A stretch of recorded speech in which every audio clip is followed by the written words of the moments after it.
ਅੰਮ੍ਰਿਤਸਰ ਦੀ ਉਹਨਾਂ ਨੇ 13 kilo heroin ਫੜੀ ਆ। ਉਹ 13 ਕਿਲੋ ਦੇ ਵਿੱਚ ਦੋ ਬੰਦੇ ਜਿਹੜੇ ਅਰੈਸਟ ਕੀਤੇ ਆ, ਇੱਕ ਸੁਖਵੀਰ ਸਿੰਘ ਔਰ ਇੱਕ ਬਿੰਦੂ ਸਿੰਘ। ਇਹ ਦੋਨੋਂ ਜਿਹੜੇ ਨੇ ਹਨੂੰਮਾਨਗੜ੍ਹ ਦੇ ਰਹਿਣ ਵਾਲੇ ਆ।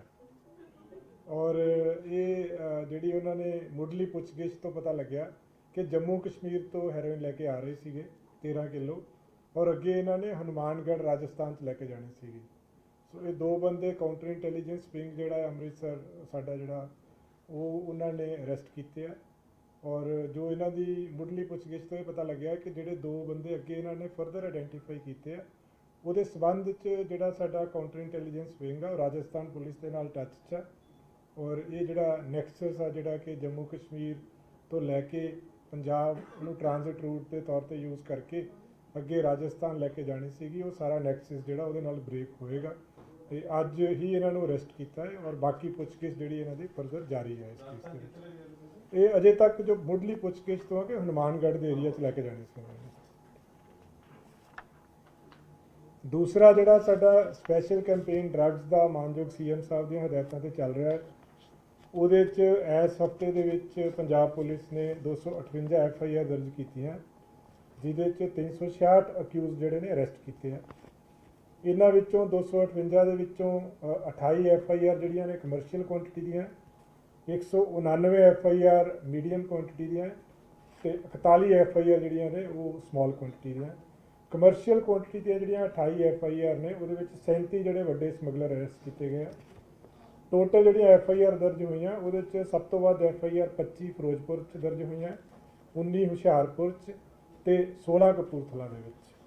ਜਿਹੜੀਆਂ ਕਮਰਸ਼ੀਅਲ ਕੁਆਂਟਿਟੀ ਦੀਆਂ FIR ਨੇ ਉਹ 'ਚ ਸਭ ਤੋਂ ਵੱਧ ਹੁਸ਼ਿਆਰਪੁਰ 'ਚ 5 ਦਰਜ ਹੋਈਆਂ, 2 FIR ਪਟਿਆਲੇ 'ਚ ਔਰ 2 ਜਿਹੜੀਆਂ ਨੇ SAS ਨਗਰ ਮੋਹਾਲੀ ਦੇ ਵਿੱਚ ਦਰਜ ਹੋਈਆਂ।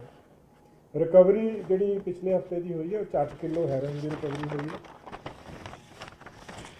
7 ਕਿਲੋ OPM ਦੀ ਰਿਕਵਰੀ ਹੋਈ ਹੈ, 19 ਕੁਇੰਟਲ ਪੌਪੀ ਹਸਕ ਦੀ ਰਿਕਵਰੀ ਹੈ, 1 ਕਿਲੋ ਭੰਗ, 17 ਕਿਲੋ ਗਾਂਜਾ ਰਿਕਵਰ ਹੋਇਆ ਹੈ, 2 ਕਿਲੋ ਨਾਰਕੋਟਿਕ ਪਾਊਡਰ ਔਰ ਕਾਫੀ ਵੱਡੀ ਕੁਆਂਟਿਟੀ ਦੇ ਵਿੱਚ ਜਿਹੜੀ ਆ ਡਰੱਗ ਮਨੀ ਰਿਕਵਰ ਹੋਈ ਹੈ। 1 ਕਰੋੜ 22 ਲੱਖ 36,290 ਰੁਪਏ ਡਰੱਗ ਮਨੀ ਰਿਕਵਰ ਹੋਈ ਹੈ। POs ਅਬਸਕੌਂਡਰ ਤੇ ਜਿਸ ਤਰ੍ਹਾਂ ਕੈਂਪੇਨ ਸਪੈਸ਼ਲ ਚੱਲ ਰਿਹਾ ਹੈ, 15 ਜਿਹੜੇ ਨੇ PO ਅਰੈਸਟ ਹੋਏ ਆ। ਮੈਡੀਕਲ ਜਿਹੜੀਆਂ ਪਿਲਸ ਨੇ ਔਰ ਜਿਹੜੇ ਮੈਡੀਕਲ ਡਰੱਗਸ ਨੇ ਉਹ 59,324 ਯੂਨਿਟਸ ਉਹਦੇ ਜਿਹੜੇ ਨੇ ਉਹ ਸੀਜ਼ ਕੀਤੇ ਗਏ ਨੇ ਇਸ ਟਾਈਮ 'ਚ। ਟੋਟਲ ਜਿਹੜੇ PO ਨੇ ਹੁਣ ਤੱਕ ਜਦੋਂ ਦੀ ਇਹ ਕੈਂਪੇਨ ਚੱਲੀ ਆ 2 ਜੁਲਾਈ ਨੂੰ ਆਪਾਂ ਸਟਾਰਟ ਕੀਤੀ ਸੀ ਸਪੈਸ਼ਲ ਕੈਂਪੇਨ ਜਿਹੜੀ ਆ, ਉਹ 444 PO ਹੁਣ ਤੱਕ ਅਰੈਸਟ ਹੋਏ ਆ ਸਿਰਫ ਤੇ ਸਿਰਫ NDPS ਐਕਟ ਦੇ। ਸੋ ਇਹ ਸਾਡੀਆਂ ਜਿਹੜੀਆਂ ਅਚੀਵਮੈਂਟਸ ਨੇ ਪਿਛਲੇ ਹਫ਼ਤੇ ਦੀਆਂ ਡਰੱਗਸ ਦੀਆਂ। ਹੁਣ ਤੁਸੀਂ ਕੋਈ ਕੁਐਸਚਨ ਤੁਹਾਡਾ ਹੋਵੇ। ਡਰੱਗ ਮਨੀ 1 ਕਰੋੜ 22 ਲੱਖ ਰੁਪਇਆ ਜਿਹੜੀ 1 ਕਰੋੜ 22 ਲੱਖ 36,290 ਰੁਪਏ ਰਿਕਵਰ ਹੋਈ ਹੈ।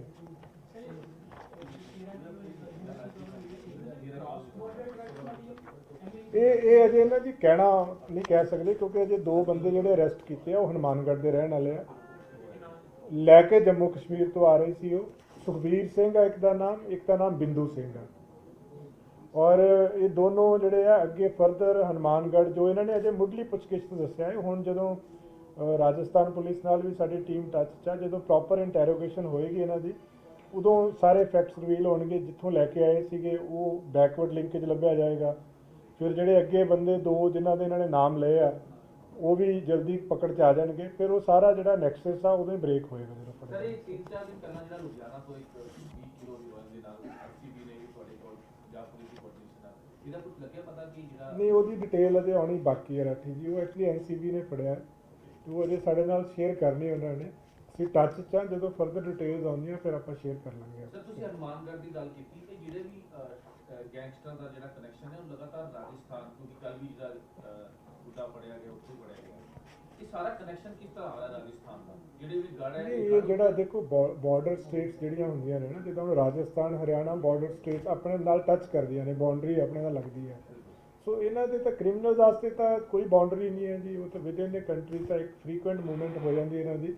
ਸੋ ਇਹ ਸਿਰਫ ਇਹ ਹੈ ਕਿ ਇਹ ਵਾਲਾ ਜਿਹੜਾ ਪਰਟੀਕੂਲਰ ਡਰੱਗਸ ਦਾ ਇਸ਼ੂ ਆ ਇਹਦਾ ਉਹਦੇ ਨਾਲ ਕੋਈ ਲਿੰਕ ਹੈ ਕਿ ਨਹੀਂ ਲਿੰਕ ਹੈ ਇੰਨੀ ਜਲਦੀ ਨਹੀਂ ਕਿਹਾ ਜਾ ਸਕਦਾ, ਉਹ ਡਿਫਰੈਂਟ ਆ। ਬਟ ਅਦਰਵਾਈਜ਼ ਹਮੇਸ਼ਾ ਤੋਂ ਹੀ ਰਿਹਾ ਵਾ, ਇਹ ਕੋਈ ਨਵਾਂ ਨਹੀਂ ਹੈ। ਰਾਜਸਥਾਨ ਹਰਿਆਣਾ ਪੰਜਾਬ ਦੇ ਵਿੱਚ ਕ੍ਰਿਮੀਨਲਸ ਦਾ ਨੈਕਸਸ ਜਾਂ ਮੂਵਮੈਂਟ ਹਮੇਸ਼ਾ ਤੋਂ ਰਹੀ ਹੈ। ਕਿਉਂਕਿ ਇੱਕ ਤਾਂ ਮੇਨ ਰੋਡਸ ਆ ਉੱਥੋਂ, ਜੇ ਆਪਾਂ ਕੋਈ ਇੱਕ ਤੁਸੀਂ ਇੱਕ ਪੁਆਇੰਟ ਲੈ ਲਓ, ਰਾਜਸਥਾਨ ਨੂੰ ਜਿੱਦਾਂ ਸਰਸੇ ਨੂੰ ਜਾਂਦੀ ਹੈ, ਜਾਂ ਪੰਜਾਬ ਤੋਂ ਹਰਿਆਣਾ ਥਰੂ, ਜਿਹੜਾ ਹਰਿਆਣੇ ਦੇ ਥਰੂ ਰੋਡ ਜਾਂਦੀ ਡੱਬ ਵਾਲੀ ਰੋਡ, ਉਹ ਤਾਂ ਮੇਨ ਰੋਡ ਆ ਨਾ। ਛੋਟੇ ਛੋਟੇ ਪੁਆਇੰਟਸ ਬਹੁਤ ਜ਼ਿਆਦਾ ਨੇ, ਨਿੱਕੇ ਨਿੱਕੇ ਰਸਤੇ ਬਹੁਤ ਜ਼ਿਆਦਾ ਨੇ ਆਪਸ ਦੇ ਵਿੱਚ। ਸੋ ਇਹ ਹਮੇਸ਼ਾ ਤੋਂ ਰਿਹਾ ਹੈ, ਕੋਈ ਨਵੀਂ ਚੀਜ਼ ਨਹੀਂ ਹੈਗੀ। ਹਮੇਸ਼ਾ ਤੋਂ ਹੀ 3-4 ਸਟੇਟਸ ਜਿਹੜੀਆਂ, ਜਿੱਦਾਂ ਹਿਮਾਚਲ 'ਚ ਵੀ ਕਈ ਵਾਰੀ ਇੱਦਾਂ ਹੋ ਚੁੱਕਿਆ, ਸਾਡੇ ਕ੍ਰਿਮੀਨਲਸ ਹਿਮਾਚਲ 'ਚ ਵੀ ਅਰੈਸਟ ਹੋਏ ਆ। ਸੋ ਇੰਟਰ ਸਟੇਟ ਜਿਹੜਾ ਮੂਵਮੈਂਟ ਪਹਿਲਾਂ ਤੋਂ ਹੀ ਹੁੰਦੀ ਰਹੀ ਹੈ ਹਮੇਸ਼ਾ ਤੋਂ। ਇਹ ਸਭ ਕਾਫੀ ਚਰਚਾ ਚ ਰਿਹਾ ਕਿ ਨਵਿੰਦਰ ਰਿਜ਼ਾ ਦੀ ਜਿਹੜਾ ਆ ਮੌਤ ਹੋ ਗਈ ਹੈ, ਕਿ ਪੰਜਾਬ ਪੁਲਿਸ ਨੂੰ ਉਸ ਚੀਜ਼ ਦੀ ਕਨਫਰਮੇਸ਼ਨ ਨਹੀਂ, ਅਸੀਂ ਵੀ ਜੀ ਅਜੇ ਸੋਸ਼ਲ ਮੀਡੀਆ ਦੇ ਥਰੂ ਹੀ ਆ, ਕੋਈ ਸਾਡੇ ਕੋਲ ਇਹੋ ਜਿਹੀ ਇਨਫੋਰਮੇਸ਼ਨ ਨਹੀਂ ਹੈਗੀ। ਅਸੀਂ ਵੀ ਜਿੰਨਾ ਕੁ ਸਾਰਿਆਂ ਨੂੰ ਪਤਾ ਉਹਨਾਂ ਕੀ ਪਤਾ ਅਜੇ ਤੱਕ ਦੀ ਜੋ ਇਨਫੋਰਮੇਸ਼ਨ। ਜਦੋਂ ਕੋਈ ਐਕਟੀਵਿਟੀ ਹੁੰਦੀ ਸੀ, ਕੋਈ ਵਾਰਦਾਤ ਹੁੰਦੀ ਸੀ, ਫਿਰ ਆਪਾਂ ਤਕਰੀਬਨ ਆਪਾਂ ਟ੍ਰੇਸ ਆਊਟ ਕਰ ਲੈਂਦੇ ਸੀ ਕਿ ਰਿੰਦਾ ਦਾ ਹੱਥ। ਨਹੀਂ, ਉਹ ਅਸੀਂ ਐਵੀਡੈਂਸ ਦੇ ਬੇਸ ਤੇ ਕਰਦੇ ਸੀਗੇ। ਜਦੋਂ ਕੋਈ ਬੰਦਾ ਫੜਿਆ ਜਾਂਦਾ ਹੈ, ਜਦੋਂ ਕਿਸੇ ਦਾ ਨਾਮ ਲੈਂਦਾ ਹੈ, ਜਦੋਂ ਨੈਕਸਸ ਬ੍ਰੇਕ ਹੁੰਦਾ ਹੈ, ਉਹ ਐਵੀਡੈਂਸ ਬੇਸਡ ਹੁੰਦਾ ਹਮੇਸ਼ਾ ਹੀ। ਸੋ ਇਹਦੇ ਵਿੱਚ ਕਿਉਂਕਿ ਇਦਾਂ ਦਾ ਅਜੇ ਤੱਕ ਆਪਣੇ ਕੋਲ ਇਨਫੋਰਮੇਸ਼ਨ ਨਹੀਂ ਹੈਗੀ, ਸੋ ਇਹ 'ਤੇ ਟਿੱਪਣੀ ਆਪਾਂ ਦੇ ਨਹੀਂ ਸਕਦੇ ਇਸ ਚੀਜ਼ ਦੀ। ਸੈਂਟਰਲ ਏਜੰਸੀਜ਼ ਤੋਂ ਕੋਈ ਇਨਫੋਰਮੇਸ਼ਨ ਆਈ ਹੈ ਸਰ? ਨਹੀਂ, ਅਜੇ ਆਈ ਨਹੀਂ ਕੋਈ। ਉਹੀ ਮੈਂ ਕਹਿ ਰਿਹਾ, ਓਫੀਸ਼ੀਅਲ ਇਨਫੋਰਮੇਸ਼ਨ ਕੋਈ ਨਹੀਂ ਆਈ ਅਜੇ ਪੰਜਾਬ ਪੁਲਿਸ ਕੋਲ। ਸੋ ਅਸੀਂ ਟਿੱਪਣੀ ਉਦੋਂ ਹੀ ਕਰ ਪਾਵਾਂਗੇ ਜਦੋਂ ਕੋਈ ਓਫੀਸ਼ੀਅਲ ਇਨਫੋਰਮੇਸ਼ਨ ਸਰ ਆਏ। ਗੋਲਡੀ ਬਰਾੜ ਦਾ ਲੁੱਕਆਊਟ ਨੋਟਿਸ ਜਾਰੀ ਕੀਤਾ ਗਿਆ ਸਰ ਪੰਜਾਬ ਕੋਲ। ਹਾਂ ਹਾਂ, ਉਹ ਕੀਤਾ ਹੋਇਆ ਜੀ, ਸਾਡੇ ਕੋਲ ਆਲਰੇਡੀ ਇਸ਼ੂਡ ਆ।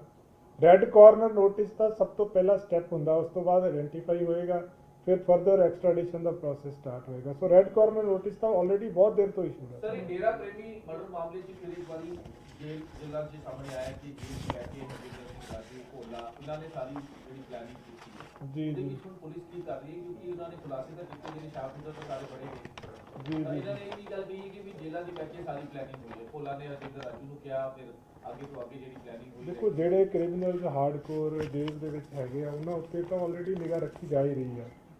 ਜਿੰਨੀ ਜਿਹੜੀ ਇਹ ਵਾਲਾ ਪੂਰਾ ਨੈਟਵਰਕ ਆ, ਜਿਹੜਾ ਪ੍ਰਦੀਪ ਮਰਡਰ ਕੇਸ ਦੇ ਵਿੱਚ ਵੀ, ਉਹਦੇ 'ਚ ਜਿਹੜੇ ਸ਼ੂਟਰ ਸੀਗੇ ਮੇਨ 6, ਉਹ ਸਾਰੇ ਫੜੇ ਗਏ ਆ। ਜਿਨ੍ਹਾਂ ਨੇ ਲੌਜਿਸਟਿਕ ਸਪੋਰਟ ਦਿੱਤੀ, ਉਹਦੇ ਵਿੱਚੋਂ ਵੀ ਕਾਫੀ ਫੜੇ ਗਏ ਆ। ਜਿਹੜੇ ਬੰਦਿਆਂ ਨੇ ਕਨਸਪੀਰੇਸੀ ਰਚੀ ਜੇਲ੍ਹ ਦੇ ਵਿੱਚ, ਉਹਨਾਂ ਨੂੰ ਵੀ ਪ੍ਰੋਡਕਸ਼ਨ ਵਾਰੰਟ ਤੇ ਲੈਣ ਦਾ। ਕੁਛ ਅਜੇ ਬੰਦੇ ਵਿੱਚੋਂ ਜਿਹੜੇ ਲੌਜਿਸਟਿਕ ਸਪੋਰਟ ਵਾਲੇ ਆ, ਕੁਛ ਬੰਦੇ ਅਜੇ ਫੜੇ ਜਾਣੇ ਬਾਕੀ ਆ। ਉਹ ਆਲਰੇਡੀ ਸਾਡੀ ਜਿਹੜੀਆਂ ਟੀਮਸ ਨੇ, ਫਰੀਦਕੋਟ ਪੁਲਿਸ ਤੇ ਐਂਟੀ ਗੈਂਗਸਟਰ ਟਾਸਕ ਫੋਰਸ ਆ, ਉਸ 'ਤੇ ਕੰਮ ਕਰ ਰਹੀ ਹੈ। ਸੋ ਇਹ ਵਾਲੀ ਚੀਜ਼ ਤਾਂ ਸਾਹਮਣੇ ਆਈ ਹੈ। ਇੱਥੋਂ ਹੀ ਮਤਲਬ ਹੁਣ ਹਰ ਚੀਜ਼ ਆਪਾਂ ਡਿਸਕਲੋਜ਼ ਨਹੀਂ ਕਰ ਸਕਦੇ ਨਾ। ਕਈ ਵਾਰੀ ਬ੍ਰੇਕ ਹੀ ਇਸ ਚੀਜ਼ ਤੋਂ ਹੁੰਦਾ ਹੈ, ਜਿਹੜੀ ਪ੍ਰੋਐਕਟਿਵਨੈਸ ਆ ਕਿ ਪੁਲਿਸ ਨੇ ਜੇਲ੍ਹ ਦੇ ਵਿੱਚ ਬੰਦਿਆਂ ਦੀ ਕੀ ਐਕਟੀਵਿਟੀ ਆ, ਉੱਤੇ ਵੀ ਨਜ਼ਰ ਰੱਖੀ ਹੋਈ ਹੈ। ਤਦੇ ਹੀ ਤੁਸੀਂ ਦੇਖਿਆ ਹੋਣਾ, ਐਡਾ ਵੱਡਾ ਕ੍ਰਾਈਮ, ਇੰਨਾ ਸੈਂਸੇਸ਼ਨਲ ਕ੍ਰਾਈਮ, ਕੁਛ ਹੀ ਦਿਨਾਂ ਦੇ ਵਿੱਚ ਸਾਰੀਆਂ ਪਰਤਾਂ ਖੁੱਲ੍ਹ ਗਈਆਂ ਉਹਦੀਆਂ। ਮਤਲਬ ਕੁਛ ਕੁ ਦਿਨਾਂ ਦੇ ਵਿੱਚ ਸਾਰੇ ਬੰਦੇ ਫੜੇ ਗਏ। ਕੁਛ ਦਿੱਲੀ ਪੁਲਿਸ ਨੇ ਫੜੇ, ਕੁਛ ਪੰਜਾਬ ਪੁਲਿਸ ਨੇ ਫੜੇ। ਅਲਟੀਮੇਟਲੀ ਜਿਹੜਾ ਲਾਸਟ ਜਿਹੜਾ ਸ਼ੂਟਰ ਜਿਹੜਾ ਸੀਗਾ, 6ਵਾਂ ਜਿਹੜਾ ਸੀਗਾ, 6 ਹੀ ਬੰਦੇ ਸੀ ਜਿਹੜੇ ਮੇਨ ਜਿਨ੍ਹਾਂ ਨੇ ਸ਼ੂਟ ਕੀਤਾ ਸੀਗਾ, ਉਹ 6 ਦੇ 6 ਅਰੈਸਟ ਹੋ ਗਏ। ਲੇਕਿਨ ਸਰ ਸੇਮ ਇਹਨਾਂ ਦੀ ਮੋਡਸ ਆਪਰੈਂਡੀ, ਸੇਮ ਮੋਡਿਊਲ ਕਿ ਸਿੱਧੂ ਮੂਸੇਵਾਲੇ ਦਾ ਮਰਡਰ ਹੋਇਆ, ਉਹਦੇ ਵਿੱਚ ਵੀ ਹਰਿਆਣਾ ਦੇ ਸ਼ੂਟਰ ਇੱਥੇ ਪਹੁੰਚਦੇ ਆ। ਸੇਮ ਡੇਰਾ ਪ੍ਰੇਮੀ ਦਾ ਹੋਇਆ, ਉਹਦੇ ਵਿੱਚ ਵੀ ਹਰਿਆਣਾ ਦੇ। ਦੇਖੋ, ਇਹਦਾ ਜਿਹੜਾ ਉਹਨਾਂ ਦੀ ਹੁਣ ਤੱਕ ਦੀ ਇਨਵੈਸਟੀਗੇਸ਼ਨ ਹੈ, ਗੋਲਡੀ ਬਰਾੜ ਦਾ ਰੋਲ ਐਸਟੈਬਲਿਸ਼ ਹੋਇਆ ਇਹਦੇ ਵਿੱਚ। ਸੋ ਉਹ ਜਿਹੜਾ ਕਨੈਕਟ ਬੰਦਾ, ਜਿਹੜਾ ਹਰਿਆਣੇ ਦੇ ਸ਼ੂਟਰਸ ਦਾ, ਪੰਜਾਬ ਦੇ ਦਾ, ਉਹ ਅਲਟੀਮੇਟਲੀ ਜਿਹੜਾ ਕਿੰਗ ਪਿਨ ਆ, ਜਿਹੜਾ ਸਾਰਿਆਂ ਨਾਲ ਕੋਆਰਡੀਨੇਟ ਕਰਦਾ, ਉਹ ਉਹਦੇ ਥਰੂ ਕਰਦਾ ਵਾ। ਸੋ ਤਦੇ ਸਾਡਾ ਫੋਕਸ ਹੁਣ ਪੂਰੇ ਦਾ ਪੂਰਾ ਉਸ 'ਤੇ ਹੈ ਕਿ ਲੀਗਲ ਪ੍ਰੋਸੈਸ ਫੋਲੋ ਕਰਕੇ ਉਹਨੂੰ ਵੀ ਜਲਦੀ ਲਿਆਂਦਾ ਸਰ ਜਾਵੇ। ਲੇਕਿਨ ਇੱਕ ਗੱਲ ਹੋ ਰਹੀ ਕਿ ਤੁਸੀਂ ਕਹਿੰਦੇ ਸਾਈਬਰ ਸੈੱਲ ਐਕਟਿਵ ਹੈ ਸਾਡਾ, ਲੇਕਿਨ ਇਹ ਆਪਸ 'ਚ ਐਫਬੀ ਪੋਸਟ ਤੇ ਇਸ ਤਰ੍ਹਾਂ ਵਾਰ ਚੱਲ ਰਹੀ ਹੈ। 2 ਦਿਨ ਹੋ ਗਏ ਜਿੱਦਾਂ ਦੀ, ਜਿੱਦਾਂ ਸਾਜੀ ਨੇ ਗੱਲ ਕੀਤੀ, ਉਸ ਤੋਂ ਬਾਅਦ ਲਗਾਤਾਰ ਪੋਸਟਾਂ ਪਾ ਰਹੀ ਹੈ ਕਿ ਅਸੀਂ ਇੰਨੇ ਮਰਡਰ ਕਰਤੇ, ਤੁਸੀਂ ਦੱਸੋ ਕਿੰਨੇ ਮਰਡਰ। ਇਸ ਤਰ੍ਹਾਂ ਦੀ ਪੁਲਿਸ ਕਿਸ ਤਰ੍ਹਾਂ ਦੀ ਕਰ ਰਿਹਾ ਕੰਮ? ਪੁਲਿਸ ਦਾ ਦੇਖੋ, ਸਾਈਬਰ ਸੈੱਲ ਦਾ ਜਿਹੜਾ ਕੰਮ ਹੁੰਦਾ ਨਾ, ਉਹ ਹੁੰਦਾ ਸਰਵੇਲੈਂਸ ਪ੍ਰੋਪਰ ਰੱਖਣਾ ਔਰ ਇਨਪੁਟ ਪ੍ਰੋਵਾਈਡ ਕਰਨਾ। ਹੁਣ ਜਿੱਦਾਂ ਤੁਸੀਂ ਰਿੰਦਾ ਦੀ ਗੱਲ ਕੀਤੀ, ਰਿੰਦਾ ਦੀ ਇੱਕ ਇਨਫੋਰਮੇਸ਼ਨ ਆ ਗਈ ਵੀ ਉਹ ਜਿਹੜੀ ਸੋਸ਼ਲ ਮੀਡੀਆ 'ਤੇ ਕਿਸੇ ਨੇ ਕੁਛ ਕਿਹਾ, ਕਿਸੇ ਨੇ ਕੁਛ ਕਿਹਾ। ਸੋ ਉਹਦੀ ਅਥੈਂਟਿਸਿਟੀ ਚੈੱਕ ਕਰਨ 'ਤੇ ਰਾਠੀ ਜੀ ਕਾਫੀ ਟਾਈਮ ਲੱਗਦਾ। ਜਿਹੜਾ ਜਿੱਦਾਂ IP ਐਡਰੈਸ ਕੱਢਣਾ, ਕਿਹੜੇ ਕੰਟਰੀ ਤੋਂ ਨਿਕਲਿਆ ਹੈ, ਕਈ ਤਰ੍ਹਾਂ ਦੇ ਇਹਦੇ ਵਿੱਚ ਟੈਕਨੀਕੈਲਿਟੀਜ਼ ਆ। ਬਟ ਅਦਰਵਾਈਜ਼ ਸਾਡਾ ਜਿਹੜਾ ਸੋਸ਼ਲ ਮੀਡੀਆ ਸੈੱਲ ਆ, ਸਾਡਾ 3-4 ਜਗ੍ਹਾ 'ਤੇ ਅਲੱਗ-ਅਲੱਗ ਜਗ੍ਹਾ 'ਤੇ ਕੰਮ ਕਰ ਰਿਹਾ। ਲਾਅ ਐਂਡ ਆਰਡਰ ਦੇ ਅੰਡਰ ਵੀ ਕੰਮ ਕਰ ਰਿਹਾ, ਸਾਈਬਰ ਕ੍ਰਾਈਮ ਦੇ ਅੰਡਰ ਵੀ ਕੰਮ ਕਰ ਰਿਹਾ। ਸੋ ਸਾਰਾ ਨਿਗਾਹ ਰੱਖਦੇ ਇਹਦੇ ਉੱਤੇ ਟੋਟਲੀ। ਸੋ ਇਨਫੋਰਮੇਸ਼ਨ ਬਹੁਤ ਸਾਰੀ ਆਉਂਦੀ ਆ, ਜਿਹੜੀ ਪਬਲਿਕ ਫੋਰਮ 'ਤੇ ਆਪਾਂ ਸ਼ੇਅਰ ਨਹੀਂ ਕਰ ਸਕਦੇ। ਹਰ ਇਨਫੋਰਮੇਸ਼ਨ ਸ਼ੇਅਰ ਨਹੀਂ ਕਰ ਸਕਦੇ। ਬਹੁਤ ਸਾਰੇ ਕੇਸਿਸ ਟਰੈਕ ਕਰਨ 'ਚ, ਬਹੁਤ ਸਾਰੇ ਇਸ਼ੂਜ਼ ਰਿਜ਼ੋਲਵ ਕਰਨ ਦੇ ਵਿੱਚ, ਡੇਲੀ ਬੇਸਿਸ 'ਤੇ ਲਾਅ ਐਂਡ ਆਰਡਰ ਦੇ ਇਸ਼ੂਜ਼ ਨੂੰ ਪ੍ਰੋਐਕਟਿਵਲੀ ਰਿਜ਼ੋਲਵ ਕਰਨ ਦੇ ਵਿੱਚ बड़ी ज़्यादा मदद मिल रही है हमें सोशल मीडिया में। सर रिंदा का जो मामला है उसमें क्या पंजाब पुलिस, क्योंकि इतने मामलों में वांटेड है वो, मतलब कॉन्स्पिरेटर भी रहा है, तो आप लोग क्या प्रयास करेंगे पता लगे कि ये नेचुरली करांगे जी। ऑफिशियल कंफर्मेशन वही वांट ना, कोई साढ़े कोले ऑफिशियल इन्फॉर्मेशन आवे। ਅਜੇ ਤੱਕ ਅਫੀਸ਼ੀਅਲ ਇਨਫੋਰਮੇਸ਼ਨ ਕੋਈ ਨਹੀਂ ਆਈ। ਉਹ ਤਾਂ ਅਸੀਂ ਕਰ ਹੀ ਰਹੇ ਕੋਸ਼ਿਸ਼ ਕਿ ਜੋ ਵੀ ਖਬਰ ਦੀ ਅਥੈਂਟਿਸਿਟੀ ਹੈ ਉਹ ਪਤਾ ਚੱਲੇ ਜਲਦੀ ਤੋਂ ਜਲਦੀ, ਬਿਕੋਜ਼ ਸਾਡਾ ਜਿਹੜੇ ਵੀ ਜਿੰਨੇ ਵੀ ਕ੍ਰਿਮੀਨਲਸ ਬਾਹਰ ਬੈਠੇ ਆ ਜਿਨ੍ਹਾਂ ਦਾ ਲੀਗਲ ਪ੍ਰੋਸੈਸ ਚੱਲ ਰਿਹਾ ਹੈ ਜਾਂ ਜਿਹੜੇ ਇੱਥੇ ਕਿਸੇ ਨਾ ਕਿਸੇ ਕੇਸ ਦੇ ਵਿੱਚ ਕਨਾਈਮੈਂਸ 'ਚ ਹੈਗੇ ਆ, ਕੌਨਸਪੀਰੇਸੀ 'ਚ ਹੈਗੇ ਆ, ਸਾਰੇ ਜਿਹੜੇ ਨੇ ਉਹ ਉਹਨਾਂ ਦੇ ਵਿੱਚ ਇੰਟਰਸਟ ਆ, ਉਹਨਾਂ ਦੇ ਲੇਟੈਸਟ ਕੀ ਸਟੇਟਸ ਆ ਉਹ 'ਚ ਇੰਟਰਸਟ ਆ। ਬਟ ਅਸੀਂ ਉਦੋਂ ਹੀ ਕੋਈ ਗੱਲ ਕਰ ਪਾਵਾਂਗੇ ਜਦੋਂ ऑफिशियली कन्फर्म होगा कुछ चीज़। वो चीज़ां रिवील इस स्टेज ਤੇ ਨਹੀਂ ਕੀਤੀਆਂ ਜਾ ਸਕਦੀਆਂ। ਉਹ ਸਾਰੇ ਜੋ ਇਨਫੋਰਮਲ ਫਾਰਮਲ ਚੈਨਲਸ ਆ ਉਹ ਹੁੰਦੇ ਹੀ ਆ, ਬਟ ਹਰ ਚੀਜ਼ ਰਿਵੀਲ ਨਹੀਂ ਕੀਤੀ ਜਾ ਸਕਦੀ। ਆਪਣੇ ਹਰ ਜ਼ਿਲ੍ਹੇ ਦੇ ਵਿੱਚ ਸੋਸ਼ਲ ਮੀਡੀਆ ਮੋਨੀਟਰਿੰਗ ਸੈੱਲਸ ਬਣੇ ਹੋਏ ਆ, ਚਾਹੇ 2 ਬੰਦੇ ਹੋਣ ਕਿਸੇ 'ਚ, ਚਾਹੇ 4 ਬੰਦੇ ਹੋਣ, ਹਰ ਜ਼ਿਲ੍ਹੇ 'ਚ ਇੱਕ ਸੋਸ਼ਲ ਮੀਡੀਆ ਮੋਨੀਟਰਿੰਗ ਸੈੱਲ ਬਣਿਆ ਹੋਇਆ ਹੈ। ਉਹ ਲਗਾਤਾਰ ਇਸ ਚੀਜ਼ ਦੇ ਉੱਤੇ ਵਾਚ ਰੱਖ ਰਹੇ ਆ ਔਰ ਇਸ ਦੇ ਉੱਤੇ ਜਿਹੜਾ ਵੀ ਕਾਰਵਾਈ, ਜਿਹੜਾ ਵੀ ਗਲਤ ਕੰਮ ਕਰੇਗਾ, ਇਲੀਗਲ ਕੁਝ ਕਰੇਗਾ, ਉਹਦੇ ਖਿਲਾਫ ਕਾਨੂੰਨੀ ਕਾਰਵਾਈ ਹੋਏਗੀ, ਚਾਹੇ ਉਹ ਕੋਈ ਮਰਜ਼ੀ ਹੋਵੇ, ਜਿਹੜਾ ਮਰਜ਼ੀ ਸਿੰਗਰ ਹੋਵੇ। ਚਾਹੇ ਗਲੋਰੀਫਿਕੇਸ਼ਨ ਦਾ ਹੈਗਾ ਡਿਸਪਲੇ ਕਰਨਾ। ਦੇਖੋ ਵੈਪਨ ਦਾ ਡਿਸਪਲੇ 2 ਹੀ ਤਰੀਕਿਆਂ ਨਾਲ ਹੁੰਦਾ ਜੀ। ਇੱਕ ਤਾਂ ਹੁੰਦਾ ਸੈਲਫ ਡਿਫੈਂਸ ਦੇ ਵਿੱਚ, ਜਿਹੜਾ ਕਿ ਜਿਹਦੇ ਵਾਸਤੇ ਵੀ ਪ੍ਰੋਪਰ ਪਰਮਿਸ਼ਨ ਹੁੰਦੀ ਆ। ਦੂਸਰਾ ਹੁੰਦਾ ਜਿੱਥੇ ਤੁਸੀਂ ਜਦੋਂ ਵੀ ਕਿਸੇ ਵੈਪਨ ਦਾ ਡਿਸਪਲੇ ਇਸ ਕੰਮ ਵਾਸਤੇ ਕਰਦੇ ਹੋ ਜਿਹੜਾ ਪ੍ਰੋਟੈਕਸ਼ਨ ਜਾਂ ਸੈਲਫ ਡਿਫੈਂਸ ਦੀ ਇੰਡੀਕੇਸ਼ਨ ਨਹੀਂ ਦਿੰਦਾ, ਦੈਟ ਇਜ਼ ਗਲੋਰੀਫਿਕੇਸ਼ਨ। ਇੰਕਲੂਡ ਨਹੀਂ ਉਹ ਅਜੇ ਤੱਕ ਜਿਹੜਾ ਸਾਡਾ ਆਰਡਰ ਆ ਫਾਇਰ ਆਰਮਸ ਦੇ ਬਾਰੇ 'ਚ। जो ये पूरा इंसिडेंट हुआ है सररिंदा वाला, क्या लगता है कि आईएसआई जो है उसको ट्रैक करने की कोशिश कर नहीं, मैं इस बारे नहीं कुछ कह सकता जी, मैं नहीं कुछ कह सकता। ਸਰ ਇਹਦੇ ਵਿੱਚ ਇੱਕ ਹੋਰ ਹੈ ਕਿ ਜਿਹੜੀ ਸਿਕਿਉਰਿਟੀ ਰਿਵਿਊਜ਼ ਕਰ ਰਹੇ ਜਿਹੜੇ ਵੀ ਰਿਲੀਜੀਅਸ ਲੀਡਰਸ ਨੇ, ਪੋਲੀਟੀਕਲੀ ਲੀਡਰਸ ਨੇ, ਉਹ ਜਿਹੜੇ ਰਿਵਿਊ ਕਰ ਰਹੇ, ਉਹਦੇ ਵਿੱਚ ਹੁਣ ਪੁਲਿਸ ਕਿਸ ਤਰ੍ਹਾਂ ਦੀ ਰਿਵਿਊ ਕਰ ਰਹੀ ਹੈ? ਦੇਖੋ ਉਹਦੇ ਵਿੱਚ ਇੱਕ ਤਾਂ ਅਸੀਂ ਹਰ ਇੱਕ ਦਾ ਥ੍ਰੈਟ ਪਰਸੈਪਸ਼ਨ ਚੈੱਕ ਕਰ ਰਹੇ ਹਾਂ। ਥ੍ਰੈਟ ਪਰਸੈਪਸ਼ਨ ਜਿਹੜੀ ਆ ਉਹ ਡਿਸਟ੍ਰਿਕਟ ਪੁਲਿਸ ਤੋਂ ਚੈੱਕ ਕੀਤੀ ਜਾਂਦੀ ਆ, ਇੰਟੈਲੀਜੈਂਸ ਏਜੰਸੀਜ਼ ਤੋਂ ਚੈੱਕ ਕੀਤੀ ਜਾਂਦੀ ਹੈ ਕਿ ਬੰਦੇ ਨੂੰ ਕਿਸ ਟਾਈਪ ਦਾ ਥ੍ਰੈਟ ਹੈਗਾ ਹੈ। ਦੂਸਰਾ ਹੈਗਾ ਕਿ ਜਦੋਂ ਕਿਸੇ ਦਾ ਥ੍ਰੈਟ ਪਰਸੈਪਸ਼ਨ ਦੇ ਵਿੱਚ ਐਸਟੈਬਲਿਸ਼ ਹੋ ਜਾਂਦਾ ਕਿ ਉਹਨੂੰ ਥ੍ਰੈਟ ਹੈਗਾ ਹੈ, ਸਾਰਿਆਂ ਦੀ ਸਿਕਿਉਰਿਟੀ ਰਿਵਿਊ ਕਰਕੇ ਵੀ ਆਰ ਡੂਇੰਗ ਕਿ ਜਿਹੜੇ ਨਵੇਂ ਮੁੰਡੇ ਆ, ਯੰਗ ਲੋਟ ਆ, ਜਿਹੜਾ 2010 ਤੋਂ ਬਾਅਦ ਦੇ ਜਿਹੜੇ ਭਰਤੀ ਆ, ਪ੍ਰੈਫਰੇਬਲੀ ਉਹਨਾਂ ਨੂੰ ਉਹਨਾਂ ਦੀ ਸਿਕਿਉਰਿਟੀ 'ਚ ਲਾਇਆ ਜਾਵੇ ਤਾਂ ਜੋ ਐਕਟਿਵ ਹੋਣ। ਤੀਸਰਾ ਉਹਨਾਂ ਦੀ ਜਿਹੜੀ ਆ ਹਰ ਜ਼ਿਲ੍ਹੇ ਦੇ ਵਿੱਚ ਐਸਐਸਪੀ ਸਾਹਿਬਾਨ, ਸੀਪੀ ਸਾਹਿਬਾਨ ਹਰ ਇੱਕ ਜ਼ਿਲ੍ਹੇ ਦੇ ਵਿੱਚ ਉਹਨਾਂ ਦੀ ਟ੍ਰੇਨਿੰਗ ਜਿਹੜੀ ਆ ਅਲੱਗ ਤੋਂ ਕਰਾ ਰਹੇ। ਉਹਨਾਂ ਦੀ ਟ੍ਰੇਨਿੰਗ 'ਚ ਮੇਨ ਫਾਇਰਿੰਗ ਪ੍ਰੈਕਟਿਸ ਹੁੰਦੀ ਆ।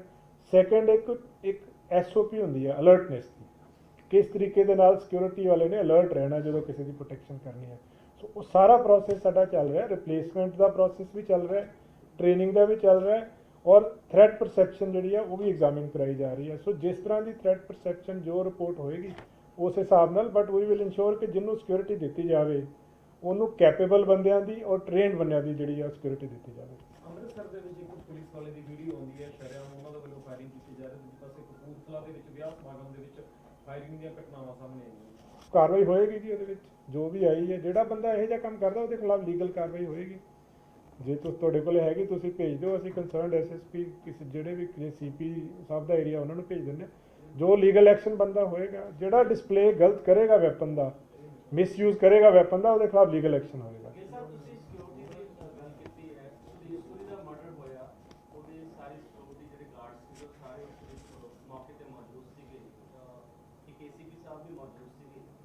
ਡਿਪਾਰਟਮੈਂਟਲ ਤੌਰ ਤੇ ਕੋਈ ਐਕਸ਼ਨ ਹੋਇਆ ਜਿਹੜੀ ਉਹਨਾਂ ਦੇ ਸਿਕਿਉਰਿਟੀ ਪਰਸਨਸ ਸੀਗੇ ਉਹ ਜਿਹੜੇ ਏਸੀਪੀ ਸਾਹਿਬ ਉੱਤੇ? ਨਹੀਂ ਦੇਖੋ, ਅਸੀਂ ਅਜੇ ਨਾ ਉਸ ਪਾਸੇ ਅਜੇ ਅਸੀਂ ਰੈਮੀਡੀਅਲ ਮੈਜਰਸ ਜਿਹੜੇ ਆ ਉਸ ਤੇ ਫੋਕਸ ਜ਼ਿਆਦਾ ਕੀਤਾ। ਹਰ ਈਵੈਂਟ ਦੇ ਵਿੱਚੋਂ ਤੁਹਾਨੂੰ ਕੁਝ ਲਰਨਿੰਗ ਲੈਸਨਸ ਹੁੰਦੇ ਆ ਤੁਹਾਡੇ ਵਾਸਤੇ। ਸੋ ਇਸੇ ਕਰਕੇ ਅਸੀਂ ਹੁਣ ਜਿਹੜੀ ਸਿਕਿਉਰਿਟੀ ਵਾਲਿਆਂ ਦੀ ਟ੍ਰੇਨਿੰਗ, ਸਿਕਿਉਰਿਟੀ ਦੀ ਰਿਪਲੇਸਮੈਂਟ, ਉਸ ਚੀਜ਼ ਤੇ ਫੋਕਸ ਕਰ ਰਹੇ ਹਾਂ ਅਸੀਂ ਕਿ ਲੈਸਨਸ ਜਿਹੜੇ ਕਿਤੇ ਸਿੱਖੇ ਜਾਂਦੇ ਆ ਤੇ ਉਹ ਰੈਮੀਡੀਅਲ ਮੈਜਰਸ ਇਮੀਡੀਏਟਲੀ ਲੈਣੇ ਜ਼ਰੂਰੀ ਹੁੰਦੇ ਆ।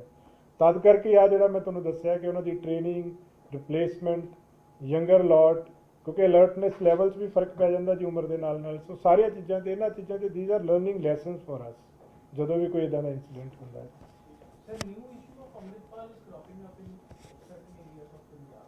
Is the police taking any kind of action because he is openly campaigning for Khalistan? ਨਹੀਂ, ਉਹ ਤਾਂ ਦੇਖੋ ਜੇ ਕੋਈ ਇਲੀਗਲ ਕੰਮ ਕਰੇਗਾ ਉਹਦੇ ਖਿਲਾਫ ਹੋਏਗੀ, ਬਟ ਹਰ ਬੰਦੇ ਨੂੰ ਐਕਸਪ੍ਰੈਸ਼ਨ, ਫਰੀडम ਆਫ ਐਕਸਪ੍ਰੈਸ਼ਨ ਦਾ ਹਰ ਇੱਕ ਦਾ ਰਾਈਟ ਹੈ ਜੀ, ਉਹ ਤਾਂ that is a fundamental right. So ਅਸੀਂ ਮੈਂ ਇੱਕ ਸਪੈਸੀਫਿਕ ਬੰਦੇ ਦੀ ਗੱਲ ਨਹੀਂ ਕਰ ਰਹੇ। ਜਿਸ ਤਰ੍ਹਾਂ ਆਪਾਂ ਸੋਸ਼ਲ ਮੀਡੀਆ ਦੀ ਗੱਲ ਕੀਤੀ, ਅਸੀਂ ਤਾਂ ਹਰ ਇੱਕ ਤੇ ਨਜ਼ਰ ਰੱਖ ਰਹੇ ਹਾਂ ਜੀ। ਪਰ ਕਾਰਵਾਈ ਉਦੋਂ ਹੀ ਹੁੰਦੀ ਜਦੋਂ ਕੋਈ ਇਲੀਗਲ ਐਕਸ਼ਨ ਕਰੇਗਾ। ਤੁਸੀਂ ਹਥਿਆਰਾਂ ਦੇ ਗਲੋਰੀਫਾਈ ਦੀ ਗੱਲ ਕੀਤੀ, ਅਮਰਿੰਦਰਪਾਲ ਦੇ ਨਾਲ ਜਿੰਨੇ ਵੀ ਬੰਦੇ ਘੁੰਮ ਰਹੇ ਉਹਨਾਂ ਦੇ ਹੱਥਾਂ ਦੇ ਵਿੱਚ ਦੇਖੋ ਗਲੋਰੀਫਿਕੇਸ਼ਨ ਤੇ ਮੈਂ ਉਹੀ ਕਹਿ ਰਿਹਾ ਨਾ, ਉਹ that is for the district administration to decide। ਗਲੋਰੀਫਿਕੇਸ਼ਨ the definition ਮੈਂ ਹੁਣੇ ਤੁਹਾਨੂੰ ਦੱਸੀ ਕਿ ਜਿੱਦਾਂ ਕੋਈ ਗਾਣਾ ਗਾ ਰਿਹਾ ਹੈ, ਕੋਈ ਫਾਇਰਿੰਗ ਕਰ ਰਿਹਾ ਹੈ, ਸੋ ਪ੍ਰੋਟੈਕਸ਼ਨ ਤੇ ਮੈਂ ਕਿਸੇ ਇੱਕ ਸਪੈਸੀਫਿਕ ਬੰਦੇ ਦੀ ਗੱਲ ਨਹੀਂ ਕਰ ਸਕਦਾ, ਬਟ ਪ੍ਰੋਟੈਕਸ਼ਨ ਤੇ ਗਲੋਰੀਫਿਕੇਸ਼ਨ 'ਚ ਫਰਕ ਹੈ। ਜੇ ਕੋਈ ਉਹ ਵੈਪਨ ਚਲਾਉਂਦਾ ਹੈ, ਹਵਾਈ ਫਾਇਰ ਕਰਦਾ ਹੈ, ਗਲਤ ਤਰੀਕੇ ਨਾਲ ਇੰਡੀਕੇਟ ਕਰਦਾ, ਦੈਟ ਇਜ਼ ਗਲੋਰੀਫਿਕੇਸ਼ਨ। ਜੇ ਕੋਈ ਪ੍ਰੋਟੈਕਸ਼ਨ ਵਾਸਤੇ ਵੈਪਨ ਕੈਰੀ ਕਰਦਾ, that is for the local administration to decide ਕਿ ਉਹਨਾਂ ਨੇ ਉਹ ਪ੍ਰੋਪਰ ਪ੍ਰੋਸੀਜਰ, ਲਾਇਸੈਂਸ ਹੈਗਾ ਕਿ ਨਹੀਂ ਹੈਗਾ, ਪ੍ਰੋਪਰ ਪ੍ਰੋਸੀਜਰ ਫੋਲੋ ਕੀਤਾ ਕਿ ਨਹੀਂ ਕੀਤਾ। ਆਪਾਂ ਕਿਤੇ ਇੱਕ ਵਿਅਕਤੀ ਵਿਸ਼ੇਸ਼ ਬਾਰੇ ਨਹੀਂ ਗੱਲ ਕਰ ਰਹੇ, ਸਾਰਿਆਂ ਬਾਰੇ ਇਹ ਸੇਮ ਰੂਲ ਆ। ਗਲੋਰੀਫਿਕੇਸ਼ਨ ਦਾ ਮਤਲਬ ਥੋੜਾ ਜਿਹਾ ਡਿਫਰੈਂਟ ਆ। ਵੈਪਨ ਕੋਈ ਬੰਦਾ ਲਾਇਸੈਂਸ ਰਿਨਿਊ ਕਰਾਉਣ ਲਈ ਜਾ ਰਿਹਾ ਡੀਸੀ ਆਫਿਸ ਦੇ ਵਿੱਚ, ਕੋਈ ਵੱਡਾ ਵੈਪਨ ਆ ਉਹਨੂੰ ਵੀ ਕੈਰੀ ਕਰਨਾ ਪਏਗਾ, ਹੱਥ 'ਚ ਲੈ ਕੇ ਜਾਏਗਾ। ਜਾਂ ਈਵਨ ਜਿਹੜੇ ਸਿਕਿਉਰਿਟੀ ਵਾਲੇ ਆ, ਜਿਹੜੇ ਕਿਸੇ ਵੀ ਕਹਿ ਲਓ ਆਫੀਸਰ ਸਾਹਿਬਾਨ ਦੇ ਨਾਲ ਹੁੰਦੇ, ਥ੍ਰੈਟਨ ਬੰਦੇ ਦੇ ਨਾਲ ਹੁੰਦੇ, ਉਹਨਾਂ ਨੂੰ ਵੀ ਕੈਰੀ ਕਰਨਾ ਪੈਂਦਾ। ਸੋ ਉਹ ਵਾਲੀ ਲਾਈਨ ਨੂੰ ਜਿਹੜਾ ਹੈ ਉਹ that is for the district administration to decide, and ਉਹਦੇ ਹਿਸਾਬ ਨਾਲ ਲੀਗਲ ਐਕਸ਼ਨ ਹੁੰਦਾ ਉਹਦੇ ਵਿੱਚ। ਇਹ ਸਭ ਪੰਜਾਬ ਪੁਲਿਸ ਨੇ ਪਹਿਲਾਂ ਸਿਕਿਉਰਿਟੀ ਰਿਵਿਊ ਕਰਨ ਦਾ ਆਰਡਰ ਦਿੱਤਾ, ਸਰਕਾਰ ਨੇ ਦਿੱਤਾ ਸੀਗਾ। ਪੰਜਾਬ ਪੁਲਿਸ ਨੇ ਮਸ਼ੀਨ ਦੀ ਤਰ੍ਹਾਂ ਲੋਕਾਂ ਦੀ ਸਿਕਿਉਰਿਟੀ ਵਾਪਸ ਲਈ, in that case Sidhu Moosewala the murder ਕਰ। ਹੁਣ ਸਰਕਾਰ ਨੇ ਆਰਡਰ ਦਿੱਤਾ ਹੈ ਕਿ ਫਾਇਰ ਆਰਮ ਜਿਹੜੇ ਲਾਇਸੈਂਸ ਨੇ ਉਹਨਾਂ ਨੂੰ ਰਿਵਿਊ ਕਰੋ ਤੇ ਵਾਪਸ ਕਰੋ। 200-250 ਦੇ ਆਸ-ਪਾਸ ਲਾਇਸੈਂਸ ਪਟਿਆਲਾ ਪ੍ਰਸ਼ਾਸਨ ਨੇ ਸਸਪੈਂਡ ਕਰ ਦਿੱਤੇ। ਕਿ ਇਹਦੇ ਬਾਅਦ ਉਹਨਾਂ ਲੋਕਾਂ ਨੂੰ ਕੋਈ ਖਤਰਾ ਹੋਏਗਾ, ਉਹਨੂੰ ਨਹੀਂ ਦੇਖੋ, ਇਹ ਜਿਹੜਾ ਨਾ ਸਸਪੈਂਡ ਦੀ ਕਈ ਵਾਰੀ ਗਲਤ ਤਰੀਕੇ ਨਾਲ ਇੰਟਰਪ੍ਰੈਟ ਹੋ ਜਾਂਦਾ ਹੈ। ਲਾਅ ਦੇ ਵਿੱਚ ਜਿਹੜਾ ਨਵਾਂ ਆਰਮਸ ਐਕਟ ਸੀਗਾ ਨਾ ਜੀ, ਉਹਦੇ ਵਿੱਚ ਇਹ ਸੀਗਾ ਕਿ 2 ਤੋਂ ਵੱਧ ਵੈਪਨ ਨਹੀਂ ਰੱਖ ਸਕਦਾ ਕੋਈ, 3 ਨਹੀਂ ਰੱਖ ਸਕਦੇ। ਜਿਹਦੇ ਕੋਲੇ 3 ਨੇ ਉਹਨੂੰ ਇੱਕ ਸਰੈਂਡਰ ਕਰਨਾ ਹੁੰਦਾ within a period of 1 year. ਉਹਨੂੰ ਬਕਾਇਦਾ ਨੋਟਿਸ ਇਸ਼ੂ ਹੁੰਦਾ, ਜੇ ਉਹ ਨਹੀਂ ਸਰੈਂਡਰ ਕਰਦਾ ਫਿਰ ਜਿਹੜਾ ਪਟਿਆਲੇ ਵਾਲਾ ਗੋਲਡੀ ਬਰਾੜ ਦੇ ਨਾਲ ਉਹਦੇ ਕਨੈਕਸ਼ਨਸ ਹੈਗੇ ਆ। ਕੀ ਅਜਿਹੇ ਟੈਰਰ ਫੰਡਿੰਗ ਜੋ ਹੋ ਰਹੀ ਹੈ, ਪਹਿਲੇ ਵੀ ਕਹਿ ਰਹੇ ਅੱਤਵਾਦ ਗੈਂਗਸਟਰ ਮਿਲ ਕੇ ਫੰਡਿੰਗ ਕਰ ਰਹੇ ਨੇ ਤਾਂ ਜੋ ਪੰਜਾਬ ਦਾ ਨਹੀਂ, ਇਸ ਕੇਸ ਬਾਰੇ ਨਹੀਂ ਮੈਨੂੰ ਪਤਾ, ਬਟ ਟੈਰਰ ਫੰਡਿੰਗ ਤੇ ਤਾਂ ਲਾਅ ਬੜਾ ਕਲੀਅਰ ਹੈ। ਜੇ ਕੋਈ ਇਦਾਂ ਦੀ ਚੀਜ਼ ਐਸਟੈਬਲਿਸ਼ ਹੁੰਦੀ ਹੈ ਤਾਂ UAP ਐਕਟ ਦੇ ਵਿੱਚ ਪ੍ਰੋਵੀਜ਼ਨ ਹੈਗੀ ਹੈ ਉਸ ਚੀਜ਼ ਦੀ। ਉਹਦੀ ਡੈਫੀਨੇਸ਼ਨ ਦੇ ਵਿੱਚ ਆਉਣਾ ਚਾਹੀਦਾ ਜੀ। ਦੇਖੋ ਕਾਨੂੰਨ ਮੁਤਾਬਕ ਜਦੋਂ ਆਪਾਂ ਕਿਸੇ ਦੇ ਖਿਲਾਫ ਕੋਈ ਵੀ ਕਾਰਵਾਈ ਕਰਨੀ ਹੈ, ਉਹ ਕਿਸੇ ਐਕਟ ਦੀ ਧਾਰਾ ਦੇ ਅੰਡਰ ਆਉਣਾ ਚਾਹੀਦਾ ਹੈ, ਡੈਫੀਨੇਸ਼ਨ 'ਚ ਆਉਣਾ ਚਾਹੀਦਾ ਹੈ। ਚਾਹੇ ਉਹ IPC 'ਚ ਆਵੇ, ਚਾਹੇ ਕਿਸੇ ਸਪੈਸੀਫਿਕ ਪਰਟੀਕੂਲਰ ਲਾਅ 'ਚ ਆਵੇ, ਉਹਦੇ ਅੰਡਰ ਆਏਗਾ ਤਾਂ ਕਾਰਵਾਈ ਹੋਏਗੀ ਉਹਦੇ ਵਿੱਚ। ਜਿੰਦੇ ਦਿਨ ਦੀ ਗੱਲਬਾਤ ਕਰ ਲਈਏ, ਬੱਬੂ ਮਾਨ ਨੂੰ ਥ੍ਰੈਟ ਕਾਲ ਆਉਂਦੀ ਹੈ, ਉਸ ਤੋਂ ਬਾਅਦ ਰੱਖਿਆ ਉਹਨਾਂ ਦੀ ਵਧਾਈ ਜਾਂਦੀ ਹੈ, ਤਾਂ ਉਸ ਮਾਮਲੇ ਦੇ ਵਿੱਚ ਕੁਝ ਕਲੀਅਰ ਹੋਇਆ ਕਿ ਮੇਰੇ ਨੌਲੇਜ ਐਸਾ ਇੰਨੀ ਡਿਟੇਲਸ ਨਹੀਂ ਹੈਗੀ। ਉਹ ਤਾਂ ਜਿਹੜੇ ਵੀ ਬੰਦੇ ਨੂੰ ਹੋਏਗਾ, ਨੈਚੁਰਲੀ ਪੁਲਿਸ ਡਿਊਟੀ ਬਾਉਂਡ ਆ ਉਹਦੀ ਪ੍ਰੋਟੈਕਸ਼ਨ ਵਾਸਤੇ। ਠੀਕ ਹੈ ਠੀਕ ਹੈ ਜੀ, ਥੈਂਕ ਯੂ ਜੀ, ਥੈਂਕ ਯੂ।